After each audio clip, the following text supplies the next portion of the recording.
I still remember the exact moment my heart stopped.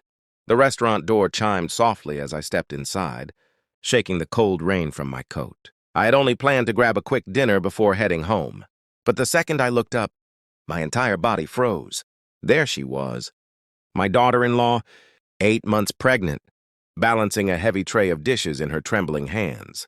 For a few seconds, I couldn't even breathe, because the last thing my son had told me about her was that she was resting comfortably at home. I stood there, rooted to the floor, watching her move slowly between tables.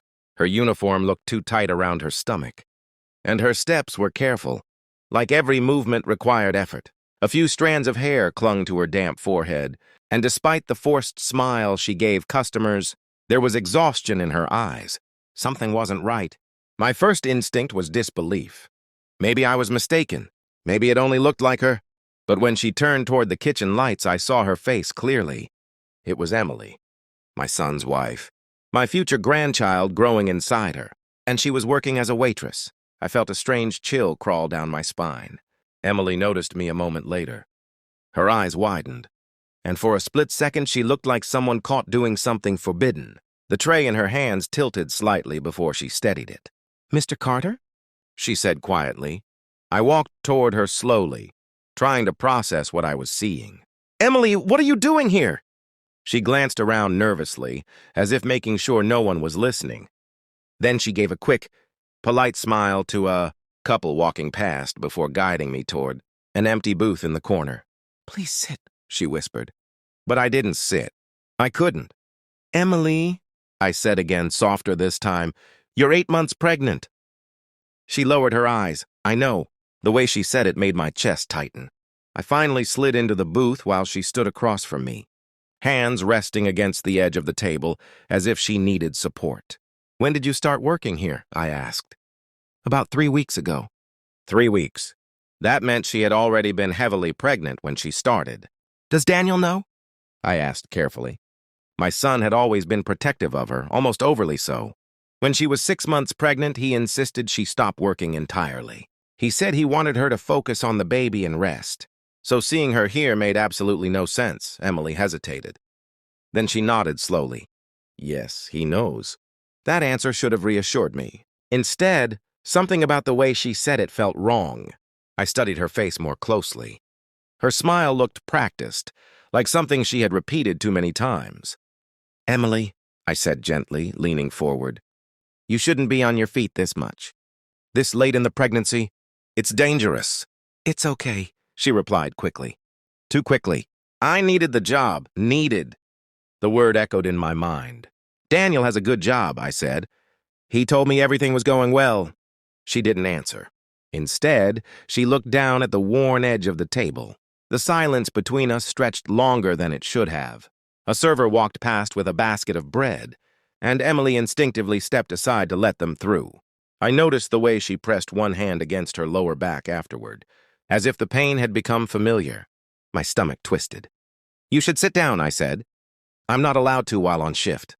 That alone made me uncomfortable. But what troubled me more was the fact that she said it like she had accepted it. "Emily," I paused, choosing my words carefully. "Is everything okay at home?" She looked up at me quickly. For a moment, I thought I saw something in her eyes, fear. But it disappeared almost immediately. "Of course," she said softly. Yet the answer didn't match the expression that had flashed across her face. I remembered the last family dinner we had together 2 months ago. Emily had been glowing then, laughing easily, talking about baby names, showing me the tiny socks she had bought. Daniel had seemed proud, excited, attentive. Nothing about that evening suggested something like this. And yet here she was, serving tables while carrying my grandchild. "Emily," I said again, lowering my voice, "you can tell me if something is wrong." She swallowed.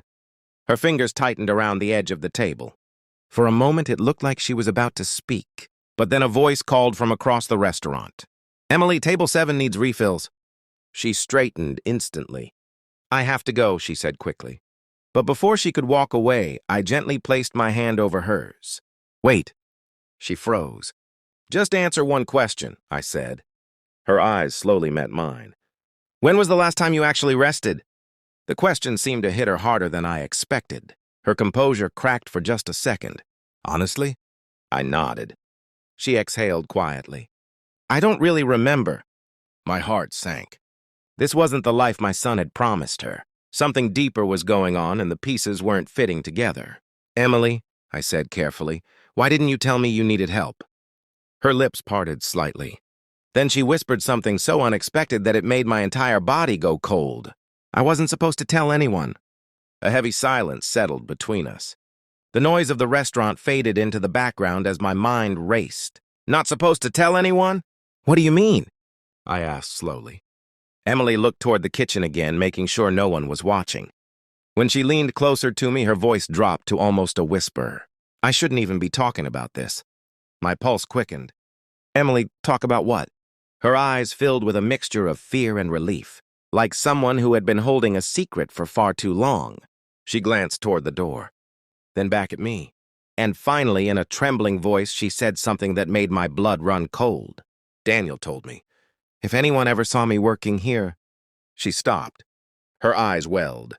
With tears, my chest tightened. What did he say? I asked quietly. Emily hesitated. Then she leaned closer across the table and whispered the words that changed everything. And in that moment, I realized the truth about my son was far darker than I had ever imagined. But before she could finish her sentence, the restaurant manager suddenly appeared beside our table. Emily, he said sharply, why are you standing around? Table 3 is waiting. She immediately stepped back, wiping her eyes. I'm sorry. As she turned to leave, she looked at me one last time, and the fear in her eyes told me something terrible was about to unfold. Because the sentence she had started wasn't finished. The words Emily had started stayed, trapped in my mind long after she walked. Away from the table, Daniel told me. If anyone ever saw me working here... But she never finished the sentence. I sat there in the booth, staring at the half-empty glass of water in front of me, barely hearing the noise of the restaurant anymore. Plates clinked, people laughed. A baby cried somewhere near the entrance. But everything felt distant, like I was underwater. My son, Daniel, had always been responsible, calm, caring. At least, that was what I believed. Yet the fear I had seen in Emily's eyes didn't look like a misunderstanding. It looked like someone living with a secret they were afraid to reveal. I looked toward the dining area. Emily was moving between tables again, carefully balancing a tray with 2 plates and a pitcher of iced tea. Her steps were slower now. I could see the strain in her posture, the way she pressed one hand against the small of her back whenever she thought no one was watching. Every instinct in me screamed that something was terribly wrong. After a few minutes, she passed by my table again. I spoke quietly. Emily. She hesitated, then leaned slightly closer, pretending to adjust the napkins on my table so it looked like she was still working. You shouldn't stay, she whispered quickly. What did you mean earlier? I asked. About Daniel? Her eyes darted toward the manager near the register. I can't talk here. Then when? She thought for a moment. My shift ends in 30 minutes, she said softly. There's a bench behind the restaurant near the delivery entrance. Then she straightened and walked away before I could say anything else. Those 30 minutes felt longer than the entire evening. I watched the clock on the wall tick slowly forward while my thoughts spun in circles. Had my son lied to me? Or was there something Emily wasn't telling me? Either possibility made my stomach twist. Finally, the restaurant lights dimmed slightly as the late evening crowd began thinning out. I saw Emily remove her apron and speak, briefly with the manager before, disappearing through a side door. I stood up immediately and walked outside. The cold air hit my face as I stepped around the building toward the delivery area. A single yellow light hung above the back door, casting long shadows across the pavement. Emily was sitting on a wooden bench, one hand resting on her stomach. She looked exhausted. When she saw me, she gave a small, apologetic smile. I'm sorry you had to see me like this. I sat beside her. You don't need to apologize to me. For a moment, neither of us spoke. The night was quiet except for the distant sound of cars passing on the road. Finally, I asked the question that had been burning in my mind. Emily, why are you working here? She stared down at her hands. Because I need the money. The answer came so simply that it almost made it worse. But Daniel has a good job, I said carefully. He told me things were stable. Emily let out a slow breath. That's what he tells everyone. A chill ran through me. What does that mean? She hesitated again, like she was still debating whether to continue. Then she said quietly, 3 months ago, Daniel lost his job. I blinked in surprise. What? He didn't tell anyone, she said. Not even you. My mind struggled to process that. Daniel had visited me several times during those months. He talked about work like everything was normal. Meetings, projects, deadlines. All of it had sounded believable. Why would he hide something like that? I asked. Emily gave a tired shrug. Daniel hates disappointing people. That sounded like him. Too much like him. But losing a job happens, I said. He could have asked for help. Her expression changed slightly. He didn't want help. Then what did he want? She looked at me carefully before answering. He said he would handle it. And this? I gestured toward the restaurant. This was part of the plan? Emily nodded slowly. At first, yes. At first? Her fingers tightened slightly on her coat. Daniel said it would only be temporary. Just until he found another job. That part made sense. But something still didn't explain the fear I had seen earlier. Then why didn't he want anyone to know? I asked. Emily was quiet for a long moment. When she finally spoke again, her voice was lower. Because that's not the whole truth. My chest tightened. What else is there? She looked at me with a mixture of hesitation and relief, like someone who had finally decided to stop carrying something alone. The job loss wasn't the real problem. Then what was? She swallowed. Daniel started making financial decisions. The careful way she chose her words immediately raised alarms in my mind. What kind of decisions? Investments, she said softly. My stomach dropped. What kind of investments? Emily stared at the ground. Online trading, crypto platforms, things he said would double our money. I rubbed my forehead slowly. That sounded risky, but not necessarily catastrophic. Did it work? I asked. Her silence answered the question before she spoke. No. A cold weight settled in my chest. How bad is it? Emily took a shaky breath. He didn't just lose our savings. I felt my pulse quicken. What do you mean? She finally looked directly at me. He borrowed money. From who? Her voice was barely above a whisper. Several places. The air suddenly felt heavier. And the job here, I said slowly, is to pay that back. She nodded. Partly. Partly? Emily's eyes filled with tears again. Daniel said if anyone found out we were struggling, it would destroy his reputation. I exhaled slowly, trying to absorb everything. So he told you to work here? In secret? Yes. And you agreed? She placed a protective hand on her stomach.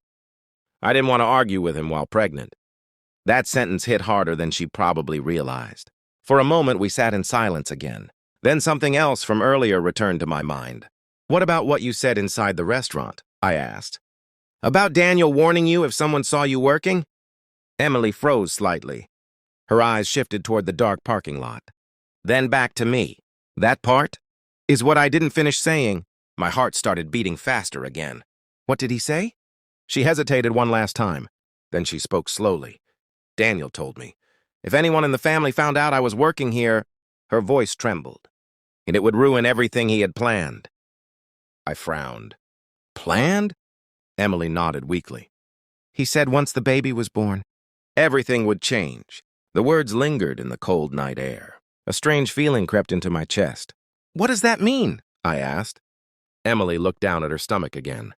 I don't know. Then she whispered something that made my breath catch. But yesterday, I accidentally saw something on Daniel's laptop.